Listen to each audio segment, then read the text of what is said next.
Məşədi baba ona deyir ki, hər ikimiz içkiliyik, ged evə, səhər açılar, söhbətimizi edərik. Amma o əl çəkmir və Məşədi babaya yumruqla möhkəm bir zərbə vurur. Məşədi baba da kasteldə olduğu üçün özünü saxlaya bilmir, yerə yıxılır. Qalxır ayağa və ikinci dəfə Elçin ona bir də vurur və Məşədi baba yenə yıxılır. Məşədi baba görür ki, Elçin ondan əl çəkmir. Deyir ki, sən də içkilisən, mən də içkiliyəm. Vuraram, sonra peşmanlıq olar. Elçin də söyüşlə deyir ki, vurmayanın belə-belə olur. Əslində bu çox ağır bir söyüş söyür. Bunu Fəzli xanım mənə demişdi.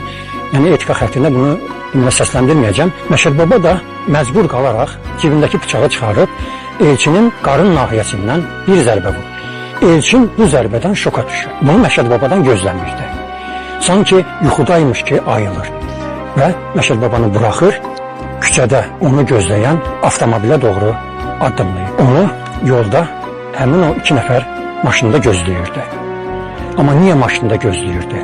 Niyə gəlib onları ayırmırdı? Bax, bu çox təəccüblü. Elçin gəlir maşının arxa sideniyasında oturur və onlara deyir ki, əclaf məni vurdu. Ondan sonra hər üçü hadisə yerindən uzaqlaşırlar. Həmin o 2 nəfər Elçini bir neçə saat kəndin içərisində maşında ora-bura gəzdirir və onlardan biri görür ki, artıq Elçindən səs gəlmir. Arxaya çönəndə baxır ki, Elçin artıq huşsuz vəziyyətdədir və bədəni titrəyir. Sideniyanın üzəri qanla örtülür. Bundan sonra dərhal Elçini Sabunçu xəstəxanasına çatdırırlar. Amma artıq gec idi. Elçin keçinmişdi.